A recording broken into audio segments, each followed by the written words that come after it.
tänases meistrinurgas me jätkame tegelikult ikka oma saunaprojektiga, aga täna me saunas tööd ei tee, vaid teeme ühe puuduva olulise detaili, nimelt saunapingi.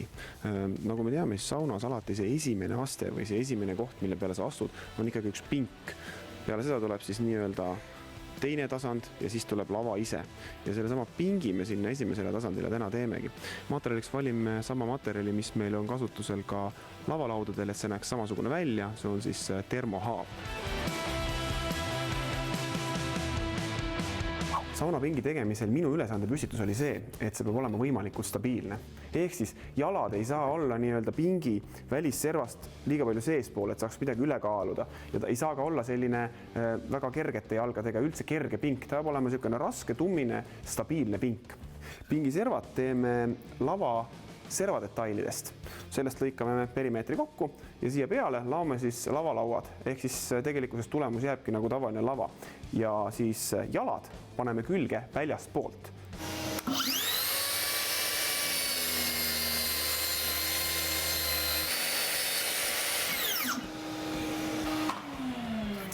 Nõnda, kui meil kõik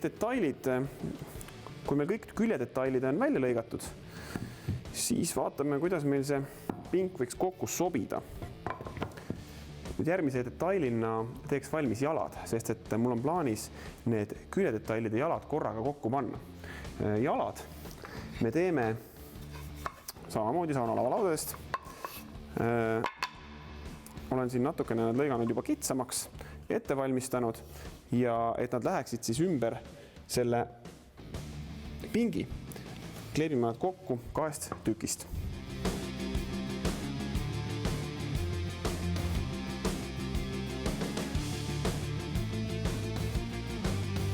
Nüüd, kui meil see liim on kuivanud ja jala detail on valmis, siis me hakkame seda jalga nüüd päris lõplikuks jalaks voolima. Mis ma siin teen on see, et ma teen jala alt natukene kitsamaks. Põhjus on väga lihtne. Nii lauajalgadel kui toolijalgadel läbi aegade on tehtud jalad alt kitsamad ja just nimelt seest poolt välja poole. Ja see mõte on selles, et kui teha täpselt sellised paralleelsed jalad, siis eemalt vaadates jääb selline visuaalne mulje, nagu tegelikult oleks jalad natuke sisse poole. Silma pette.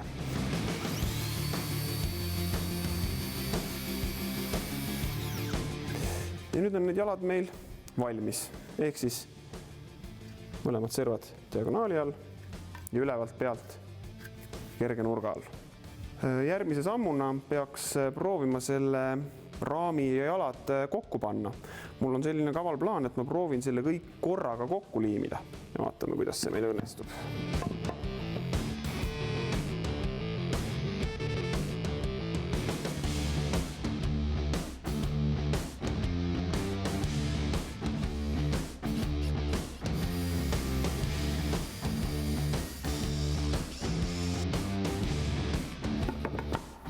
Nii.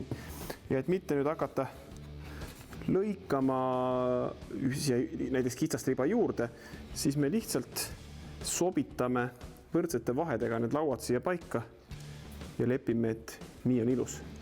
Siinkohal tõmbaks sellele pingiprojektile joone alla, et järgmise sammuna tuleks nüüd kõik detailid ära viimistleda, kaasa arvatud need sauna lauad, mis mul siin pingi peal on, aga need ma tahaksin viimistleda kindlasti ümber ringi. Ja samamoodi siis need vahed, mis siia jäävad, seega ma praegust neid laudu kinni ei keera, sellepärast, et muidu ma ei saa pärast viimistlusvahendiga vahele. Aga mõistlik oleks kõik ikkagi ümber ringi ära viimistleda, et see pink oleks meil vastupidav ja kestaks põlvest põlve. Viimistleda plaanin ma selle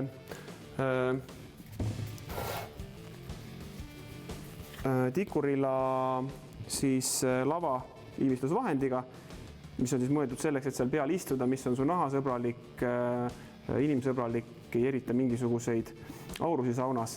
Seega ma arvan, et kui see on mõeldud lavale, siis sobib see ideaalselt ka minu pingile. Nii et järgmisel korral ma loodan, et me näeme juba seda pinki saunas.